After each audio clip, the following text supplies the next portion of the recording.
Ladies and gentleman, Mysuru palace ಮೇಲೆ ಉಗ್ರರ ದೃಷ್ಟಿ ಬಿದ್ದಿದ್ಯಾ? ಉಗ್ರರ ಹಿಟ್ ಲಿಸ್ಟ್ ನಲ್ಲಿ ವಿಶ್ವವಿಖ್ಯಾತ ಅಂಬಾವಿಲಾಸ ಅರಮನೆ ಬಳಿಯೇ ಸ್ಫೋಟ ಸಂಭವಿಸಿದೆ. ಇದು ಭಾರಿ ಅನುಮಾನಗಳಿಗೆ ಎಡೆಮಾಡಿಕೊಟ್ಟಿದೆ. ಇದು ಹೇಗೆ? ಎಸ್ ವೀಕ್ಷಕರೇ, ನೆಲ ಜಲ ಭಾಷೆಗಾಗಿ ಪ್ರಾಮಾಣಿಕ ಪತ್ರಿಕೋದ್ಯಮ.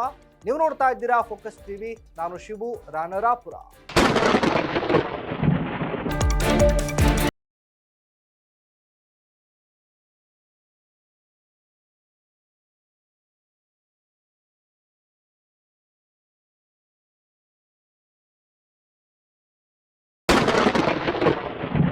ಮೈಸೂರಿನ ವಿಶ್ವವಿಖ್ಯಾತ ಅಂಬಾವಿಲಾಸ ಅರಮನೆ ಬಳಿ ಹೀಲಿಯಂ ಗ್ಯಾಸ್ ಸಿಲಿಂಡರ್ ಸ್ಫೋಟಗೊಂಡಿದೆ.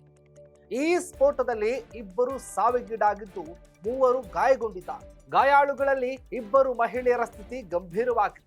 ಇದು ಮೇಲ್ನೋಟಕ್ಕೆ ಸಣ್ಣ ಪ್ರಮಾಣದ ಸ್ಫೋಟ ಎನಿಸಿದ್ರು ಇದರ ಹಿಂದೆ ಭಾರಿ ಉಗ್ರರ ಜಾಲವೇ ಅಡಗಿರುವ ಶಂಕೆ ವ್ಯಕ್ತವಾಗ್ತಾ ಇದೆ. ಮೃತನ ಮೇಲೆಯೇ ಪೊಲೀಸರಿಗೆ ಅನುಮಾನ ವ್ಯಕ್ತವಾಗಿದೆ. ಈಗ ಮೃತನ ವಿರುದ್ಧವೇ ಪ್ರಕರಣ ದಾಖಲು ಮಾಡಿಕೊಂಡಿದ್ದಾರೆ. ಪ್ರಕರಣಕ್ಕೆ ಎನ್ಐಎ ಎಂಟ್ರಿ ಆಗಿರೋದು ಭಾರಿ ಅನುಮಾನಗಳಿಗೆ ಎಡೆಮಾಡಿಕೊಟ್ಟಿದೆ. ಎನ್ಐಎ ಅಧಿಕಾರಿಗಳು ಎಲ್ಲಾ ಕೋನಗಳಿಂದ ತನಿಖೆಗೆ ವೇಗವನ್ನು ನೀಡಿದ್ದಾರೆ. ಅರಮನೆ ಮುಂದೆಯೇ ಸ್ಫೋಟವಾಗಿರೋದು ಹಲವು ಪ್ರಶ್ನೆಗಳಿಗೆ ಪುಷ್ಟಿ ನೀಡ್ತಾ ಇದೆ. ಇದು ಆಕಸ್ಮಿಕವೋ ಅಥವಾ ಉದ್ದೇಶಪೂರ್ವಕವೋ ಗೊತ್ತಿಲ್ಲ. ಉತ್ತರ ಪ್ರದೇಶದ ಮೃತ ಸಲೀಂ ಹಾಗೂ ಆತನೊಂದಿಗೆ ಬಲೂನುಗಳನ್ನ ಮಾರೋದಕ್ಕೆ ಮೈಸೂರಿಗೆ ಬಂದಿದ್ದ ಇತರೆ ಮೂವರ ಉದ್ದೇಶ ಏನು? ಅವರು ನಿಜವಾಗಿಯೂ ಕೂಡ ವ್ಯಾಪಾರದ ದೃಷ್ಟಿಯಿಂದಲೇ ಮೈಸೂರಿಗೆ ಬಂದಿದ್ರಾ ಅಥವಾ ಅವರ ಹಿಂದೆ ಭಾರಿ ಉಗ್ರ ಜಾಲವೇ ಅಡಗಿದೆಯಾ ಎಂಬ ಅನುಮಾನಗಳು ಹುಟ್ಟುಕೊಂಡಿದ್ದಾವೆ. ಇದರ ಹಿಂದೆ ಉಗ್ರರ ಲಿಂಕ್ ಇರಬಹುದು ಎಂಬ ಅನುಮಾನಗಳು ಕೂಡ ವ್ಯಕ್ತವಾಗಿರುವ ಹಿನ್ನೆಲೆಯಲ್ಲಿ ಎನ್ಐಎ ಅಧಿಕಾರಿಗಳು ತನಿಖೆಯನ್ನ ತೀವ್ರಗೊಳಿಸಿದ್ದಾರೆ. ಇದು ಒಂದು ಆಕ್ಸಿಡೆಂಟಲ್ ಅನಿರೀಕ್ಷಿತ ಸೀಸನಲ್ ವ್ಯಾಪಾರ ಮಾಡ್ತಾರಲ್ಲ, ಆ ಬಲೂನ್ ಅವರೇ ತಯಾರು ಮಾಡ್ತಾರೆ.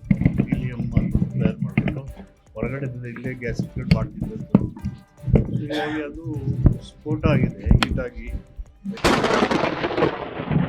ಮೃತ ಸಲೀಂ ವಿರುದ್ಧವೇ ಪ್ರಕರಣ ದಾಖಲಿಸಿಕೊಂಡಿರುವ ಪೊಲೀಸರು ಆತನ ಪೂರ್ವಾಪರ ವಿವರವನ್ನ ಸಂಗ್ರಹ ಮಾಡ್ತಿದ್ದಾರೆ. ಅಲ್ಲದೆ ಆತನ ಜೊತೆ ಉತ್ತರ ಪ್ರದೇಶದಿಂದ ಮೈಸೂರಿಗೆ ಬಂದಿದ್ದ ಇತರೆ ಮೂವರು ಬಲೂನ್ ವ್ಯಾಪಾರಿಗಳನ್ನ ವಶಕ್ಕೆ ಪಡೆದು ವಿಚಾರಣೆ ನಡೆಸ್ತಾ ಇದ್ದಾರೆ. ಎನ್ಐಎ ಅಧಿಕಾರಿಗಳ ತನಿಖೆ ಬಳಿಕ ಘಟನೆಯ ಸಮಗ್ರ ಮಾಹಿತಿ ಹೊರಬೀಳಬೇಕಾಗಿದೆ. ಬಹುಶಃ ಮೈಸೂರಿನ ಬೇರೆ ಕಡೆ ಈ ಸ್ಫೋಟ ನಡೆದಿದ್ರೆ ಇದು ಆಕಸ್ಮಿಕ ಅಂತ ಅಂದ್ಕೊಳ್ಬಹುದಾಗಿತ್ತೇನೋ ಗೊತ್ತಿಲ್ಲ. ಆದರೆ ವಿಶ್ವವಿಖ್ಯಾತ ಅಂಬಾವಿಲಾಸ ಅರಮನೆಯ ಜಯಮಾರ್ತಾಂಡ ದ್ವಾರದಲ್ಲಿ ಈ ಘಟನೆ ನಡೆದಿರೋದ್ರಿಂದ ಮಹತ್ವ ಪಡ್ಕೊಂಡಿದೆ. ಹಾಗಾಗಿ ಎನ್ಐಎ ಅಧಿಕಾರಿಗಳು ಈ ಪ್ರಕರಣದಲ್ಲಿ ಎಂಟ್ರಿ ಆಗಿದ್ದಾರೆ. ಪೊಲೀಸ್ ಮೂಲಗಳ ಪ್ರಕಾರ ಮೃತ ಸಲೀಂ ಜೊತೆಗೆ ಬಲೂನ್ ಮಾರೋದಕ್ಕೆ ಮೈಸೂರಿಗೆ ಬಂದಿದ್ದು 4 ಅಲ್ಲ 3.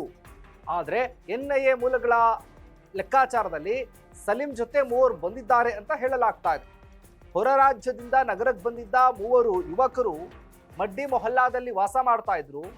ಅರಮನೆ ಸುತ್ತಮುತ್ತ ಬಲೂನ್ ವ್ಯಾಪಾರವನ್ನ ಮಾಡ್ತಾ ಇದ್ರು. ಸಲೀಂ ಎಂದಿನಂತೆ ಜಯಮಾರ್ತಾಂಡ ದ್ವಾರದ ಬಳಿ ವ್ಯಾಪಾರವನ್ನ ನಡೆಸುತ್ತಿರುವಂತಹ ಸಂದರ್ಭ ಈ ಘಟನೆ ನಡೆದಿದೆ ಎನ್ನಲಾಗ್ತಾ ಇದೆ. ಇದಲ್ಲದೆ ಸ್ಫೋಟ ನಡೆದ ದಿನ ಸಲೀಂ ಮಾತ್ರ ಸೈಕಲ್ ಮೇಲೆ ವ್ಯಾಪಾರಕ್ಕೆ ಹೋಗಿದ್ದ, ಉಳಿದವರು ಹೋಗಿರಲಿಲ್ಲ, ಬೇರೆಡೆ ಹೋಗಿದ್ರು ಅಂತ ಕೂಡ ಹೇಳಲಾಗ್ತಾ ಇದೆ.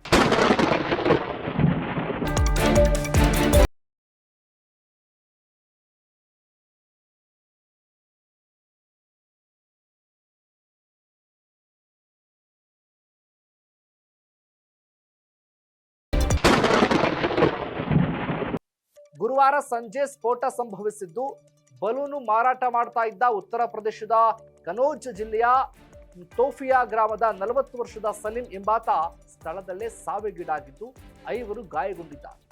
ಬೆಂಗಳೂರಿನ ಕಾಮಾಕ್ಷಿ ಪಾಳ್ಯದ ಲಕ್ಷ್ಮಿ, ನಂಜನಗೂಡಿನ ಮಂಜುಳಾ, ಕೋಲ್ಕತ್ತಾದ ಶಮಿನಾ ಶವಿಲ್, ರಾಣಿಬೆನ್ನೂರಿನ ಕೊಟ್ರೇಶ್ ಇವರಿಗೆ ಗಾಯ ಆಗಿದೆ.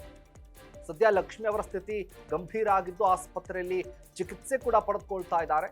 ಒಟ್ಟಾರೆ ಸಲೀಂ ಹಾಗೂ ಆತನ ಸ್ನೇಹಿತರು ಪ್ಯಾಲೇಸ್ ಬಳಿಯೇ ಬಲೂನು ಮಾರ್ತಾ ಇದ್ದದ್ದು ಯಾಕೆ?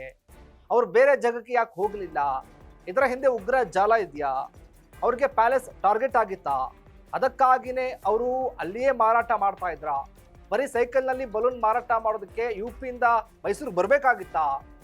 ಈಗ ನಡೆದಿರುವ ಘಟನೆ ಬರೀ ಸ್ಯಾಂಪಲ್ ಅಷ್ಟೇನಾ? ಪರೀಕ್ಷಾರ್ಥ ಪ್ರಯೋಗ ಮಾತ್ರನಾ? ಮುಂದೆ ದೊಡ್ಡ ಸ್ಫೋಟ ಮಾಡುವ ಉದ್ದೇಶ ಇತ್ತಾ? ಇದಕ್ಕೆಲ್ಲ NIA ತನಿಖೆಯಿಂದಷ್ಟೇ ಉತ್ತರ ಸಿಗಬೇಕಾಗಿದೆ.